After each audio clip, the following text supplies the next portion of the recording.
Welcome to the Ghostly Gallery podcast, a place where we explore the world of horror and mystery in film, television, books, and popular culture. Well, greetings, everyone. Welcome to this week's show. My name is Bruce Markison. As always, I'm joined by co-host and producer Tracy Asteria. Tracy, what is the latest in Canada? We're all freezing to death, Bruce. It's so Yeah. cold here. I think all of North America is pretty much on a block of ice right now. So I think everybody's just trying to keep warm and keep happy. How's everything been going with you guys? Well, we're facing the same problems here. This is our 124th episode, and I'm pretty sure it's the first one that I've worn a sweater for. I don't remember wearing a sweater for any other of these shows, but tonight it certainly fits the bill without question. Yes, yes. And I've got a little heating pad on my back to help keep me warm for the recording. Very good, very good.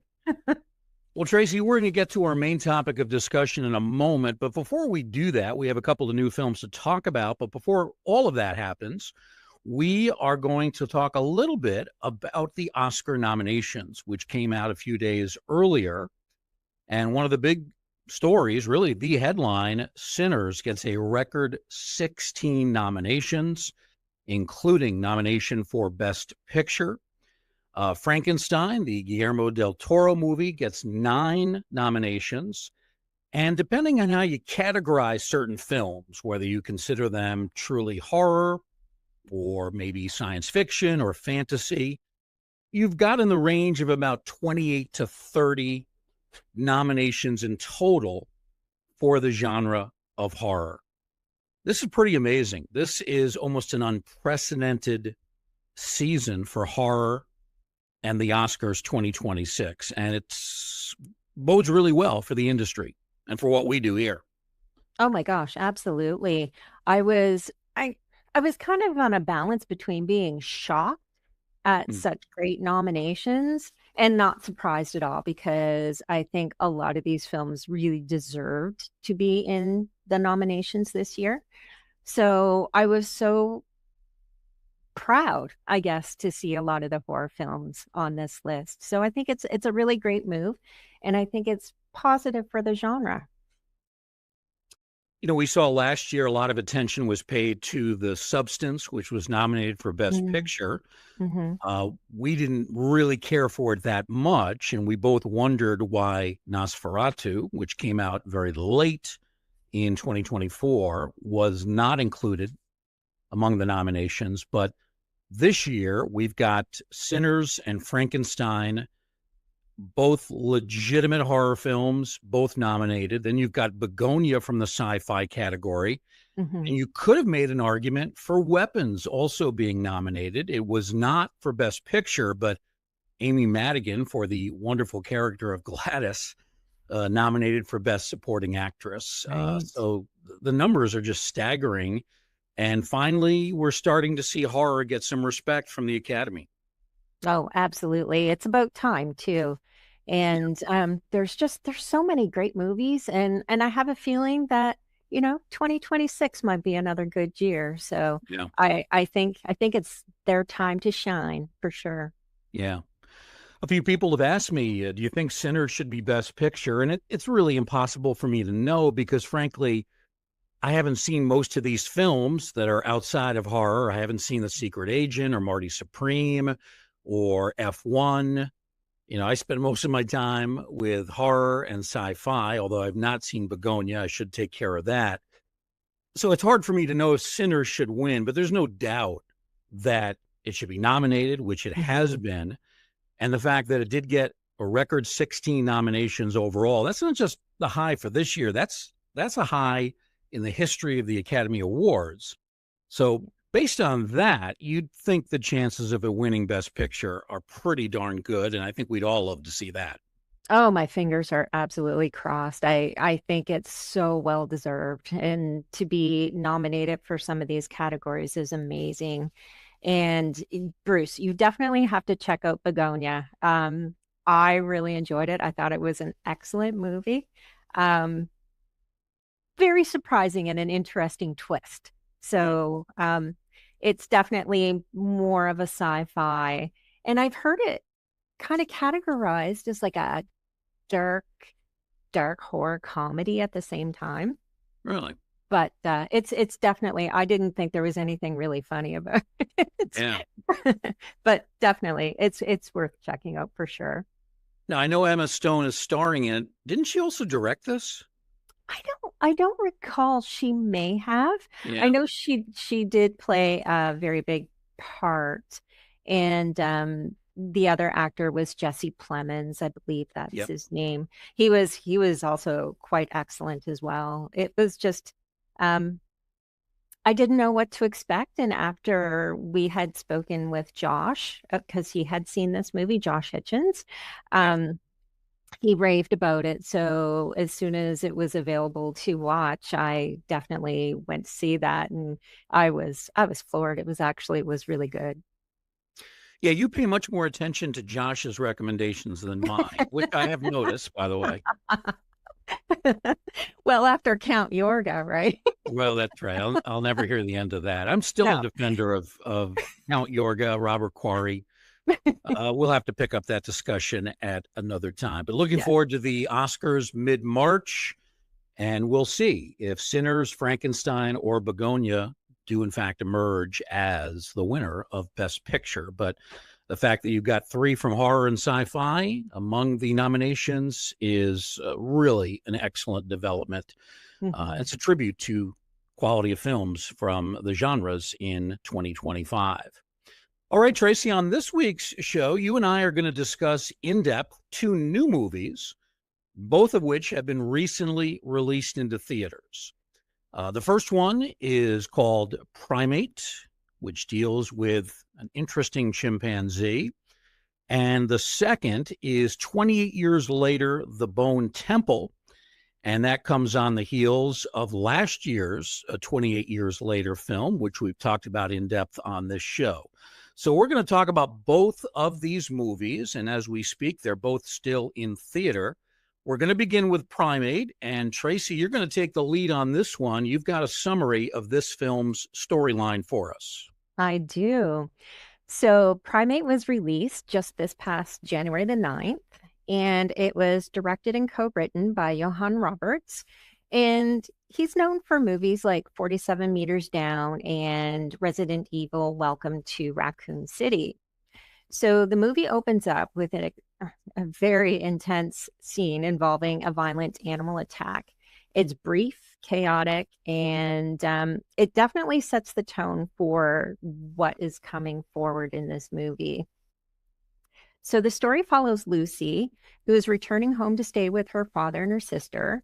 And she brings a couple of her college friends along for a small little get together while her dad is away on business. The film is set in beautiful Hawaii inside a massive remote home that's perched high up on an island, which becomes the center of the nightmare to come. And it's kind of also important just to know that Lucy's dad is hearing impaired and that her mom recently passed away from cancer. Her mother was the one who brought Ben, the chimpanzee, into their home to be studied and raised by the family. So I believe she was a linguist or a language interpreter. I Mhm. believe that's what she had done. So the family treats Ben, the chimpanzee, like one of their own, and this creates a really cool emotional connection really early on. Even several of Lucy's friends, they already know Ben and they feel quite comfortable around him. They know his personality and just know his way. So he's not just like a wild animal. He's a friend. And That was before their first mistake. that was their first mistake. And I'm kind of curious, Bruce, what did you think of that first scene? Did that shock you? Did that kind of put you in the mood for this film? Not only did it shock me, I almost passed out watching it. It was really intense. I'm like, can I handle this? And I have to say that there was maybe one other scene that matched it later on, much later in the film. But Oh, yeah, to start a film in such a fashion. And it was one of those scenes where, they sort of jump ahead in time and then they go back 36 hours to the beginning of the story. that's But right. yeah, that first scene, that really grabs you, if you will. Yeah, that Literally grabs you. Yeah. oh, I Grabs know you and rips. Yeah. it does. And yes, the scene that you're referring to a little bit later on, I didn't even know if I was gonna make it through. Yeah, that I would call that the jawbreaker scene. Literally, yes. Yeah. Right. Won't tell you which character that was afflicted on, but that was pretty intense. Yeah, definitely. Oh, exactly. Yeah. But yeah, so Lucy's dad, he's on his way on a business trip. And before he leaves, he discovers there's like a dead animal inside Ben's enclosure. And he notices that Ben has like a little bite or some kind of an injury on his body. So he then sends this animal to a veterinarian friend to find out, what happened to this animal, make sure that everything is okay. And then he asks for Dr. Lambert to come and check on Ben. And just to be safe, Lucy's dad locks Ben inside the enclosure and he leaves for his trip. And that definitely connects back to the opening scene that we were just talking about. And not long after the incident that happened at the very beginning, that allowed Ben to escape his enclosure. And then he kind of appears inside the house and he begins acting quite strange. And over time, his behavior gets very aggressive and it becomes very clear that there is something wrong. And the group of kids, well, they're not kids, they're college students, they begin to suspect that Ben might be infected with rabies and is now actually a serious threat. And that's when everything takes a really huge turn in this movie. And I'm kind of curious, like, in your opinion, once it becomes clear that Ben is a danger here, the film, it doesn't hide it. Did you like that straightforward approach to just knowing that, oh my gosh, there's something wrong with Ben for sure, and that's it? Or would you have preferred it to kind of be a little bit more mysterious about when different things start to happen? I think in retrospect, it might have been better to hold back on that Mhm. without, completely revealing it. Just sort of indicate, yeah, there's something wrong with Ben, this chimpanzee, but don't come out and say that it's rabies because you know that when a chimpanzee or most animals get rabies, not only is it extremely dangerous to their physical well-being, but Mhm. they become dangerous to people in terms of their behavior, their tendency toward violence. Now, I'm not an expert on, veterinary medicine by any stretch, and maybe they exaggerated the violence of Ben in this film as a result of rabies, but there's no question that it has an effect on their behavior. Yeah, I think in retrospect, they probably should have been a little more subtle and not said outright, yeah, this animal has rabies and is ready to kill. Oh gosh, no, exactly. And what's kind of interesting too, now that I think about it, I think they mentioned, and I can't remember if it was at the beginning of the movie or if it was at the end, that there was never a case of rabies in Hawaii, that it was kind of like unheard of. Yeah. So I thought that was interesting too. But yeah. Yeah, apparently it came from a mongoose in the film. The Mm, mongoose had rabies and bites Ben. But yeah, they did say at some point there no documented cases of rabies in Hawaii. It's the only one of the 50 states that that's does right. not have this disease. At least that's what they said. I assume that that's a true fact and applies to the real world. So it makes you wonder, how exactly did this mongoose get infected? Exactly. Scary nonetheless. Yeah. Makes me wonder a little bit, maybe, could it have been something else? Something even That's more true. serious, something unknown. but they do seem pretty clear based on the medical testing that happens within the movie that, rabies is the diagnosis. So That's very right. interesting, though. We learned a little bit about animal science with this movie. So that's right. Yeah.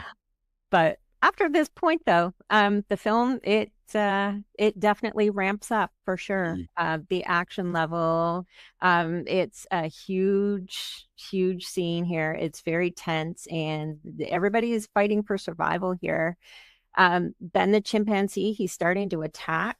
The group struggles to help and protect one another. There are several very brutal moments as they try to escape this creature. They're trying to grab cell phones, they're trying to stop the chimpanzee, but nothing is coming easy to this group. Um, Eventually, they kind of like find their way into a pool, like a swimming pool. I guess it's an infinity pool that they have there because if an animal has rabies, or I believe they said that chimpanzees can't swim. So they thought that that was going to be a very protective environment here. Um, was it? Maybe not so much, but Mm. it was brutal nonetheless. I don't want to give too much more away because it's just kind of like brutal attack after brutal attack after brutal attack here. Um, but eventually the father, he's alerted to this situation and he rushes home and he walks into this chaos. And the film kind of just blows up from there. There's a very violent and intense final confrontation between Ben and the family. So there's two girls, and that is super intense. It's very disturbing. A lot of things are very disturbing in here. Yeah. But what's pretty cool, and I had to do a little bit of research on this because I was kind of confused about this chimpanzee. I thought that it was like CGI or like a puppet or some kind of Mm. animatronics. Just I couldn't tell, but Ben was actually played by a real human actor. And the actor's name was Miguel Torres Umba. And the costume was just amazing for this creature. The prosthetics and a huge amount of practical effects went into this. And it was a really great performance. I honestly, I couldn't tell what was real and what wasn't. I thought it was very seamless, and it was really well done. Like he was really excellent. The practical effects I thought were amazing, and I think it just really helped to enhance like that violence from this chimpanzee. So I'm kind of Yeah. curious, like, did you know that it was a real performer, or did you think it was CGI, or what did you think about that? I only knew that there was an actor because I read your notes before watching the movie. Okay. If I had not done that, I probably would not have been aware. It was amazing. To me, this is the best part of this film. And the film has problems. We'll get into that. But on the positive side, the performance of this actor, Miguel Torres Zumba, Mhm. pretty remarkable. So, he's a chimpanzee and, they're kind of hunched over. Even if they're standing straight up and down, they're not really that tall. Yeah. So I tried to look up on IMDb and a couple of other websites to see what this man's height is, and I couldn't find it. You'd have to think he's somewhat short, but at the same time, maybe he's not because maybe he's just hunched over. Hmm. And there is a photo of him on the internet, sort of in a hunched over chimpanzee like pose. So to stay in that position throughout the filming, and boy, if there were a lot of takes on this, he had to do this over and over again. That's pretty amazing. And he is not just an actor, but he's described as a movement specialist. And you'd Right. have to be to do this role. So it's really amazing what this guy was able to accomplish, whether he's tall or short. The bending over, the hunching over, the various action sequences. One point he jumps through, a screen door, not a screen door, but a glass door. I assume that he did that since he's a movement specialist. Maybe they needed, some kind of a stunt double, but somebody did it. It's pretty remarkable. So that part of the film really does stand out.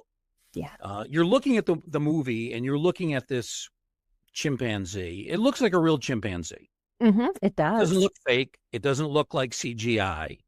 We know it's not.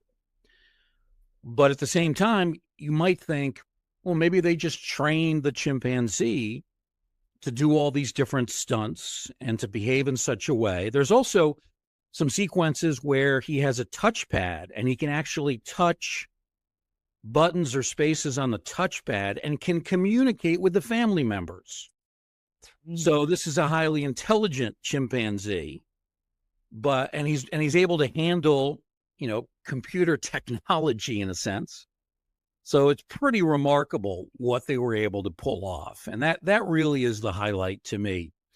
A secondary highlight that I liked, the music in this film, there's a lot of synthesizer. I had a feeling I was back in the 1980s watching 1980s horror. And I thought that was kind of a cool effect, even though it's, clearly a modern day film, 2026, but it had that retro feel. And I thought that was kind of cool too. So to me, the music and the performance of this actor, movement specialist, Miguel Torres Zumba, those were the real highlights that stood out for me. Yeah, no, I definitely agree there. I mean, overall, like for me, I'd say that Primate, it was entertaining. It was an entertaining watch. Um, Super intense. And if you kind of like enjoy like creature features and survival horror, and real brutal scenes, it's the kind of movie that you can put on and, if you want to watch something, fast paced and really it's an easy watch. The story, it's super straightforward. The characters are not deeply developed at all. And usually when I watch a movie, like I'll latch on to a particular character and kind of care about what happens to them. But, in this case, I did not find an attachment at all. The film moves very quick and focuses on the suspense aspect. You always know what that threat is, and it's not an overly complicated movie at all. No. It's definite shock value for sure. And I don't know. It's to me it was like a modern day take on films like Cujo. That was kind of like my first, I guess, nod to say this is what it would be, just using a different animal, the connection with the rabies and just like a violent animal. That's kind of where my head went right away. I don't think it's trying to reinvent anything, this movie, but it's just an experience. And I think it's great for maybe teenagers, people in their early 20s, like early into the genre. For me, it's an okay watch, but I gave it 2.5 stars. Yeah, it didn't really hit the spot for me, but I don't regret watching it. People have been talking about it a lot, so I'm glad I saw it. Well, you mentioned Cujo, Tracy. If only they'd had a performer like Dee Wallace in this film. Oh, That yes. would have been of great benefit. What Dee Wallace did in that movie, in the scene where her character and her son are trapped in that old car, and Cujo is trying to get into the car, trying to attack them. It's a super hot day as well. That's one of the great extended scenes in horror history, and Dee Wallace, very accomplished veteran actress, does superbly with it. Unfortunately, this film, Primate, didn't really have that. But before I get into some of the acting and the characters, I want to say this. I went in with very high expectations because everybody was talking about this on Twitter, Facebook, other social media. People were saying, this is the first great horror movie of 2026, right out the chute in January. Which is interesting because if you look at the history of January releases, not so good for horror. Usually this is kind of a dumping ground where they take lesser films that studios don't have a lot of confidence in, and they release them in January right after the holidays. It's not a great time in horror history when you look at January releases. It's just not. So maybe I should have paid more attention to that than some of the overly enthusiastic reviews. So I had these high expectations. They were not fulfilled. Not saying that it was a bad movie, but it certainly, doesn't stack up with all those great films we talked about in 2025. Yeah. Problems with it. Really, there was only one likable character, and that was the main character, Lucy, played by young actress Johnny Sequoia. She is in the Dexter New Blood series, or was in that. Oh, and I thought she was very good in this. She plays the lead. She's very likable, heroic. Some of her friends are a little obnoxious, one in particular. Even the father to Lucy, he's played by an actor named Troy Kotzer. His character, even though, he is somewhat heroic toward the end of the film, I don't know, he wasn't that likable either. And he is deaf in the movie. And actually the actor Troy Kotzer is deaf in real life too. So he's very authentic from that standpoint. But, he's off at some book signing, and he gets a text message from the vet that the blood test results are in on Ben and he's got rabies. And he's kind of slow to react. Instead of saying, I got to get the heck out of here because that animal has rabies, that's a danger to my family and my family's friends. Kind of takes his time to go back home. And then when he comes into the house, he sees things are out of place. He sees that things have sort of been left strewn all over the place. And instead of thinking the worst, which is what I would do as a father, he's very casual about it. And he walks upstairs, goes up to his bedroom. There he discovers a gruesome scene. And it's only then, after probably about 10 minutes of being in the house, that he realizes there's a big problem. I mean, I would be in a panic. I'd be looking all through the house for my kids and for this chimpanzee to make sure that everything was okay. So I didn't think his character was that plausible or likable in terms of showing legitimate concern right from the start. Then there's the runtime of the film. This film is an hour and 29 minutes, so basically an hour and a half. They could have gone longer to develop these characters. The only scene that we really have prior to seeing Ben is on the airplane. That's right. We know there's tension between one of the girls and the character of Lucy. We know that they meet some guys on the plane and they, exchange phone numbers or whatever. And those guys will come into play a bit later on. But we don't really get to know any of these characters, whether it's Lucy, her father, the family, the friends. They're just sort of cardboard characters. And you hate seeing what happens to some of them because it is pretty gruesome. But you'd feel a lot more pain if you got to know these characters and learned a little bit more about their backgrounds, how it is they came to have a chimpanzee. I mean, it's touched upon very briefly. And this is an interesting real life fact, Tracy. Apparently in Hawaii, it is illegal to have a chimpanzee as a pet. So how do they get around that rule, that law? Did they get around that, or are they just doing something that's blatantly illegal? So, there's a lot more about these characters that I would have liked to have found out. They could have easily tacked on 15, 20 minutes to develop the characters, make us more interested in them, more sympathetic to them. And I think that would have made for a much better film. Yeah. So as you can see, I have some problems with it. On the plus side, it's intense, it's action-filled, it moves quickly. But the lack of depth, the lack of the character development is the major problem. Also caution some people who are sensitive to extreme violence. There is that in this film. We talked about the jaw-breaking incident earlier. There's also a face-ripping scene, which is the best way I can describe it.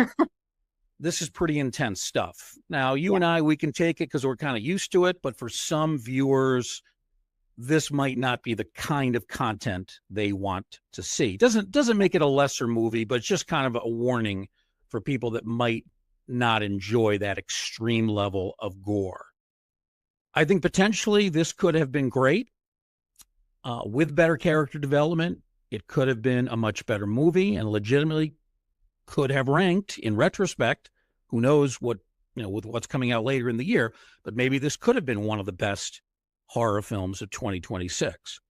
I'll tell you this, Tracy, if this ends up being one of the best horror films of the year, that means it's been a bad year for horror. So I agree with you. I gave it 2.5 stars. It's okay. It's acceptable if you like this kind of film and you find it interesting. The effects of the chimpanzee as played by a human actor, it's definitely worth watching, but it's not the great movie it's been made out to be. I'm sorry, it just isn't. Yeah. No, definitely agree. I know there's been some hype about a couple of the movies that have been an early release in January. One of the other ones that we'll have to talk about is We Bury the Dead. That came out, I want to say the first week of January. That was very highly touted and an interesting zombie type movie. So it's another one that we'll have to talk about at some point. But have you seen that one? I have, yeah. Okay, I have not seen it. Yeah, it was rather interesting, but I'm always skeptical about the movies that do come out early in the year, especially January, from what we chatted about earlier, about it just being a dumping ground. But it does surprise me with one of the ones that has come out in January that we will be talking about in a few minutes, that it debuted in January. I mean, I'm glad it came out early, but not sure if January is a good fit for this one. Right. But anyway. Yeah, and it's a movie that has received some very good reviews, but is not doing especially well at the box office, which is surprising to some. I do happen to think it is a better film than Primate, and that is 28 years later, The Bone Temple. We're going to talk about that in just a moment. But first, we'll take a short break. Stay with us on the Ghostly Gallery.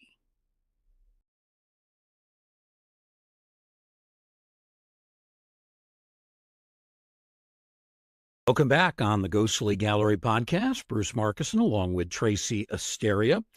We started the show by looking at one of two new movies, Primate, and now we move on to a more complicated film, and I think in some ways a more interesting film.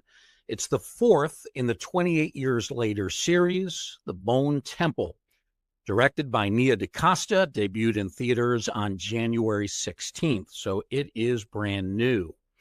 This movie picks up where the last film left off. The young boy, Spike, has been rescued by the Fingers Gang, as we like to call them, a small cult that is led by the charismatic but crazed Jimmy Crystal, played by Jack O'Connell. Spike is then forced into a fight with one of the 5 gang members, all of whom are named Jimmy, which can make things a bit confusing. Spike appears to lose the fight, but then he grabs hold of a knife. He stabs this lesser Jimmy in the leg, cutting an artery. This leads to him bleeding out, dying. No effort from any of the gang members, but particularly no effort from Jimmy Crystal to save him. I mean, Crystal shows no compassion, no concern for him at all. Well, Spike, having won the fight, is now able to join the gang. This is basically his initiation. The problem is Spike wants no part of these people because he has morals. They don't, so he has to join against his wishes. In the meantime, the brilliant but offbeat Dr. Kelson, played so well by Ray Fiennes, is continuing to run his ossuary where he harvests the bones of those who have died as a result of the virus. Dr. Kelson decides that he will try to become friends with one of the alpha zombies, an enormous man that he names Samson, and he's seen in the previous movie also. Kelson treats Samson with morphine, which calms him down. Then he decides, though, there's no hope for this creature. I'm going to just euthanize him. But then, just as he's about ready to apply the lethal injection, he hears Samson utter a single word. That's the first word he's heard from this giant man. And the fact that Samson utters a word gives Dr. Kelson hope that maybe Samson and the other zombies can be treated of this rage virus and ultimately cured. From there, the scene shifts to a farm where a family of survivors is living. And they have been visited by the Fingers gang, which sits down to eat some of the family's food. It's not like they've been invited. They've just sort of forced their way in. And they're hungry, and they said, we'd like a meal. And that's what they're getting. And then, toward the end of the meal, Jimmy Crystal announces that, by the way, we're going to kill the entire family. One of the members of the family, the pregnant Kathy, escapes, and that leaves behind the other family members. At one point, this is a bit later in the evening, Spike approaches her, basically saying he wants to go along with her. He pleads, take me with you. Get me away from these crazy people, this gang. But she refuses to do so. In the meantime, the other family's left behind. They're strung up and either skinned or challenged to fight one of the Fingers. While all of this is going on, one of the female members of the Fingers gang is able to scout Dr. Kelson from a distance. So he's close by, and she believes, kind of wild, that Dr. Kelson is actually the devil, Satan, due to the orange coloring of his skin. And as you might remember from the previous movie, the reason his skin is that color, he applies iodine to his body because that is sort of a deterrent to the zombie creatures. Mm-hmm. So this female member of the Fingers, she tells Jimmy Crystal that she has seen this guy. She thinks he's the devil. Jimmy's excited by this. He decides, I'm going to go meet this Dr. Kelson because he believes that Dr. Kelson is Satan also. But there's more, much more. The delusional Jimmy Crystal believes that Satan is his father. Yeah, Jimmy thinks he is the son of the devil.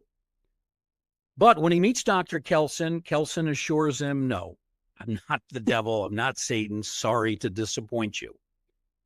Well, Jimmy is disappointed, but then he asks Dr. Kelson to pretend that he is Satan in front of the other gang members as a way of convincing them that he has, in fact, found the devil.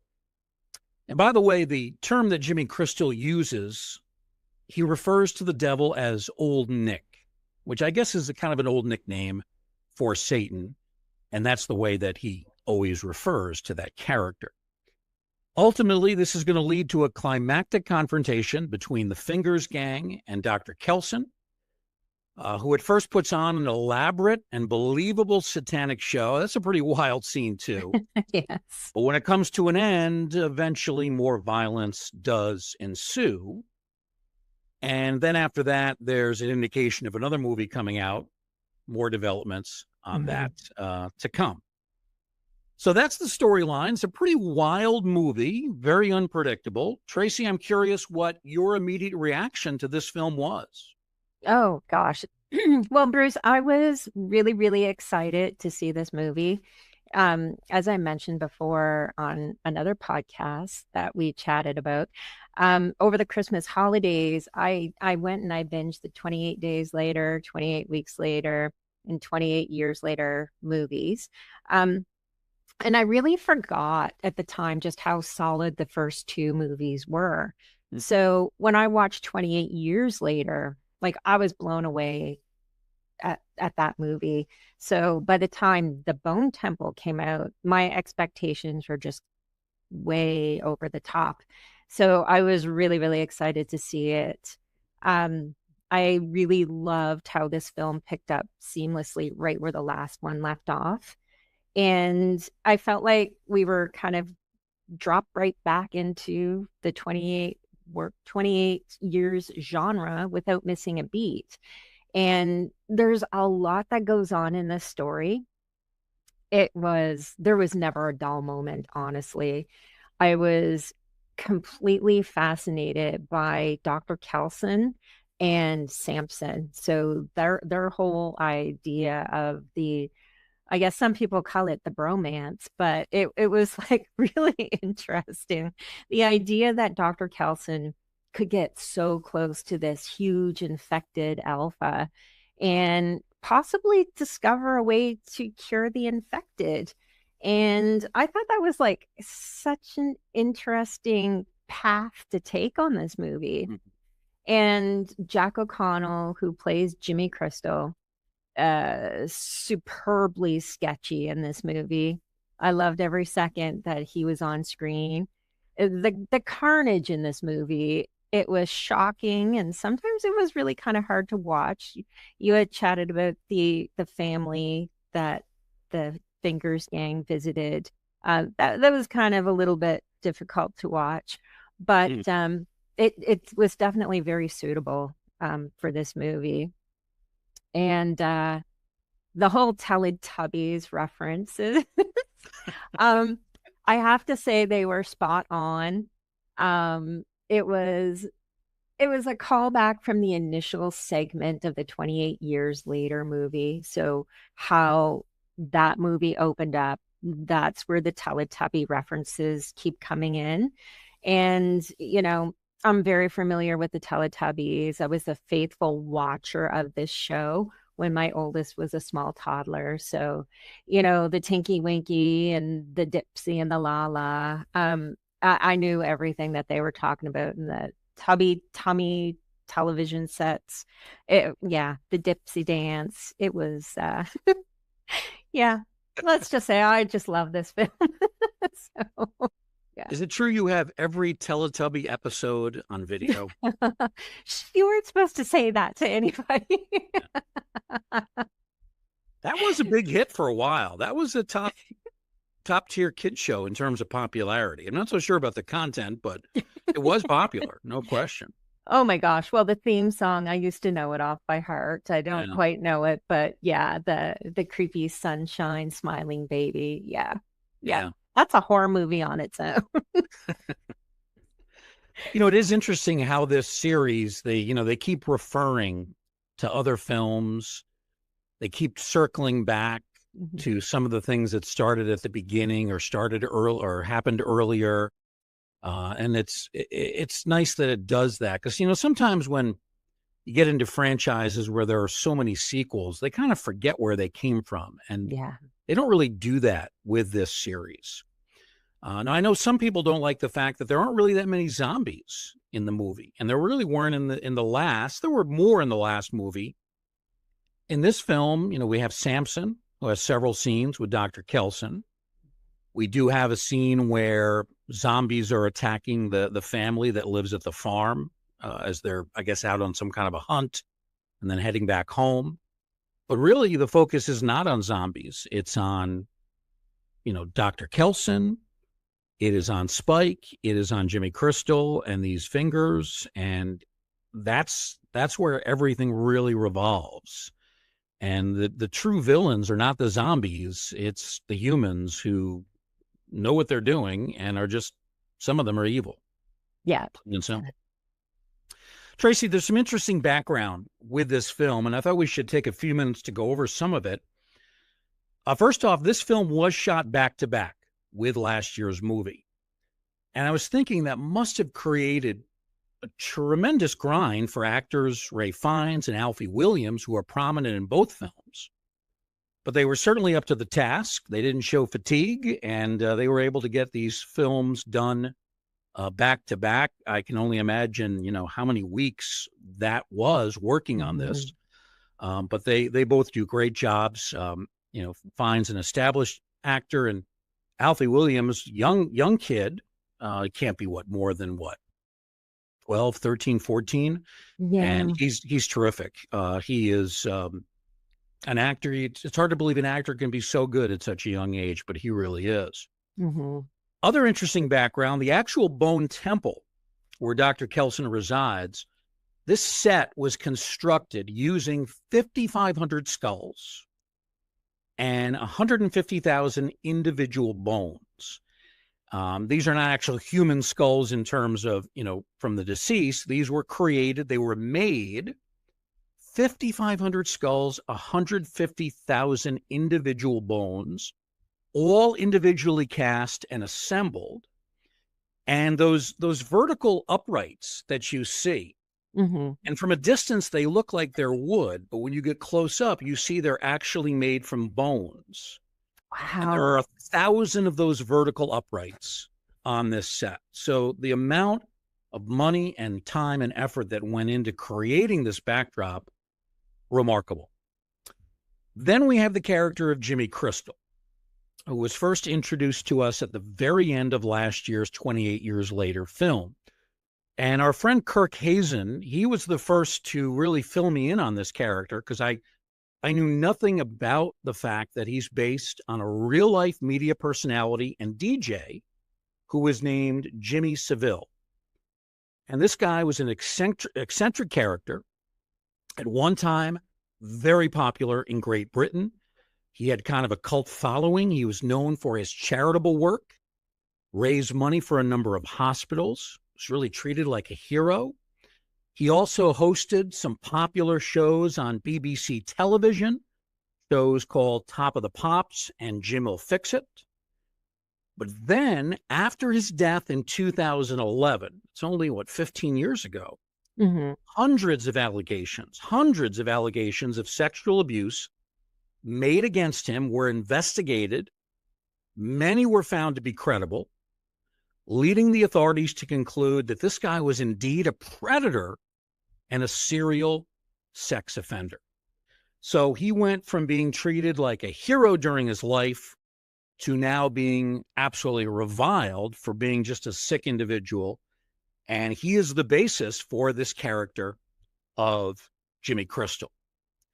Now, we talk about Jimmy Crystal in this film. Jack O'Connell is the actor. The character struck me very intelligent, not a dumb guy, but also completely out of his mind, based on his belief that he is the son of the devil. I mean, he believes he's the son of the devil, and he's not kidding anybody. He really thinks that. He is crazy. And if there's any doubt about his sinister nature, that went by the wayside early in the film. I mentioned that he left the other Jimmy to bleed out. No sympathy for him. Didn't lift a finger, pardon the pun, to help him. So the question I had with this, why would any of the other gang members stay with Jimmy Crystal after seeing what he did or didn't do for one of his own? What did you think of that, Tracy? Oh, so yeah, this happened really early in the film, and it's Spike's first real glimpse into the world of the Jimmies and the Fingers. And, I think at that point, the Fingers are already completely brainwashed and emotionally dependent on Jimmy Crystal.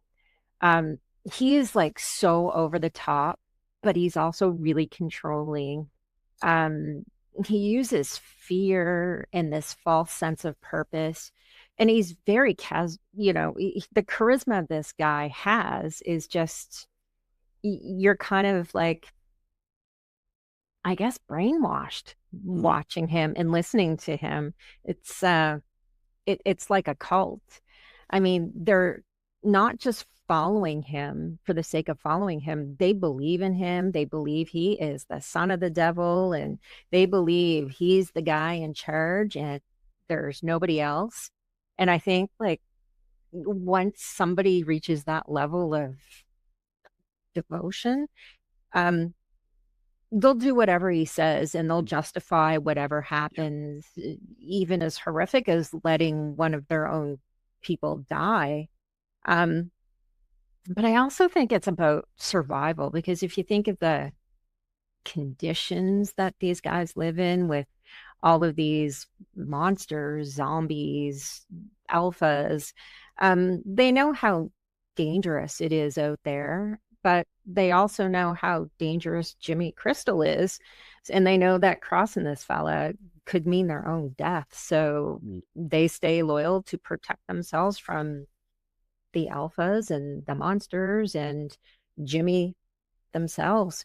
But it definitely like a cult. So I don't think they're even thinking like individuals. They've got that group mindset now, and it's like just tunnel vision, and they do what he says, and everything will be okay until that 1 second when it's not okay. Yeah. Yeah. Well, Jimmy Savile, this real life character, it's almost like he had a cult. He brainwashed people into thinking he was some superhero, almost above human in some ways. Yeah. And that's kind of the same thing going on here. One thing we have not touched upon, I want to get your thoughts on this. What do you think of his tracksuit in this film? Did you like that? And it's funny. I thought about that as I was getting ready tonight, and I'm like, "Oh, should I change my jacket tonight?" Yeah. Or something a little bit different. I thought it was really weird. And Yeah. the blonde, the blonde or the white wigs that they were using, and just like, where did the tracksuits come from? Yeah. Where did these wigs come from? Like, was there a store that sold these? Like, Right. what's going on? Um, but the other thing that really got me was the tiara that Jimmy Crystal always wore on his head. Yeah. That is Like, strange. I thought that was really weird. Yeah. But yeah, no, overall, definitely unusual. It added to the mystique in the persona, I guess. Yeah. Now, this actor, Jack O'Connell, I don't even know if he has blonde hair. And in the movie he does, he's not wearing a wig. That's his real hair. But all the other members of the Fingers family or cult or whatever, they have to wear blonde wigs, I guess, so that they look like him or pay homage to him, right? Yes, exactly. Yeah. All right, another question I wanted to ask you, Tracy. We are introduced to this family that is living on a farm, and it includes the young Kathy, who is pregnant. When she runs away after sort of ditching Spike, double-crossing him, we don't really hear from her again. And I thought her story needed to be brought back full circle. I kept waiting for her to come back, maybe in the concluding scene, somehow get involved. Wanted to see some kind of resolution. What happens to Kathy? That was not addressed. I wonder if that was left on the cutting room floor, or maybe the director and the screenwriter just didn't feel like that was that important. What do you think of that? Do you feel like that character was maybe extraneous? They needed to loop back to her. What'd you feel there? Yeah, I think the rest of her story needed to kind of be told a little bit, at least, what happened to her. She just didn't disappear. She went somewhere, whether she found another group of people or I don't know. Like, there needs to be a conclusion for sure.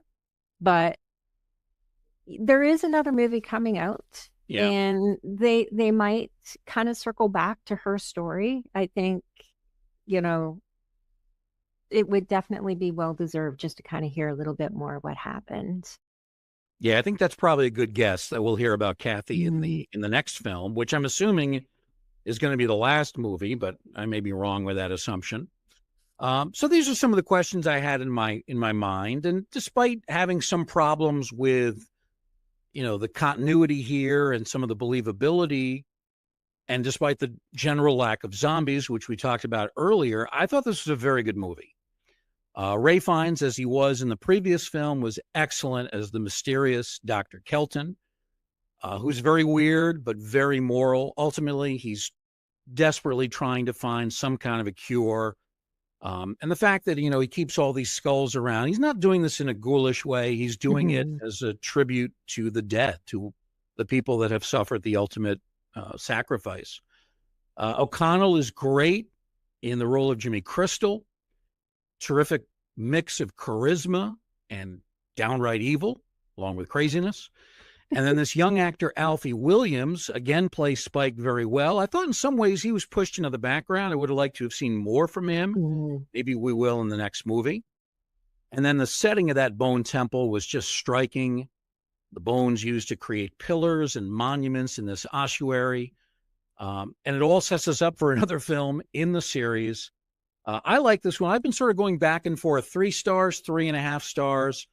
The more I think of it, I'm going to go a little higher, 3.5 stars for the Bone Temple. This was very good. Makes me curious to see what will happen in film number 5. Yep. Tracy, what's your take on the Bone Temple? I really enjoyed it, Bruce. For me, like I'll tell you, it comes in at 4 stars for me.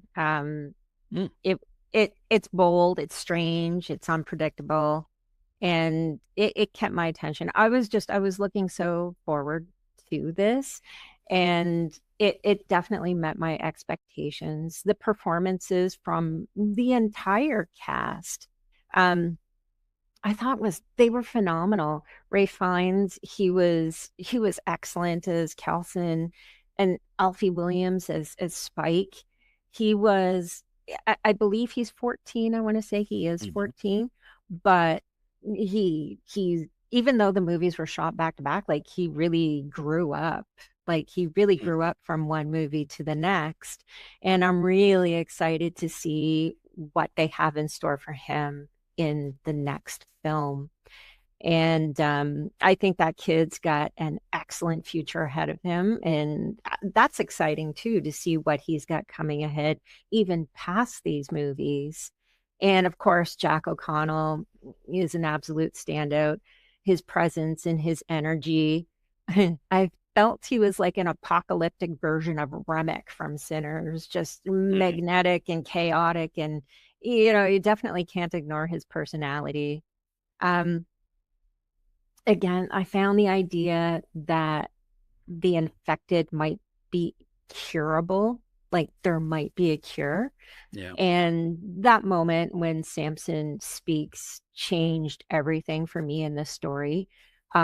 Just a sense of hope amongst this chaos. Like you could see throughout the film the physical changes that he was going through as he kept getting medicated.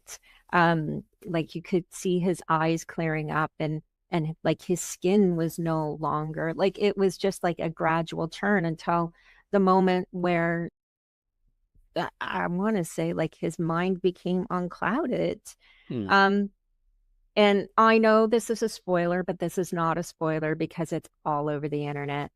But that brief appearance by Cillian Murphy, it was a great surprise, and it was that full circle moment. And it again makes me excited for the next one. I would have liked to have seen a little bit more of the infected, and another hope was I wanted to see a little bit more of maybe what happened to Spike's family on the island. But again, maybe that will come in the next film, just to kind of wrap up the story. But I hope we don't have to wait too long for it. I really like the 28 world. It's kind of like become a new favorite. And I have so many questions and theories, and again, can't wait for the next one. But I did say that the Bone Temple was a 4. And if anybody hasn't seen it, go see it. It's really great. Phenomenal. I agree. Both of us like this movie, The Bone Temple. Tracy goes with 4 stars. I go with 3.5. We're not as sold on Primate, which we talked about earlier. Both give it 2.5 stars. Worth seeing, but overhyped, not living up to all the expectations that we've been led to believe on social media. As we get set to wrap up the show, just a reminder that our programs are available audio-wise on Podbean, and then you can see the full video, the audio and visual, on our YouTube channel. And if you do watch our shows on YouTube, we hope you do, and if you like them, and we certainly hope you like them, please hit the like button. Please subscribe to our channel and tell your friends. Share with friends as well. We certainly appreciate that. My thanks to Tracy. A lot of fun again. It's always fun talking to you, Tracy. Thank you. Thanks, Bruce. This was amazing. We thank all of our listeners and viewers. We appreciate you joining us in this Museum of the Macabre. And we hope we'll see you again next time, right here in the Ghostly Gallery.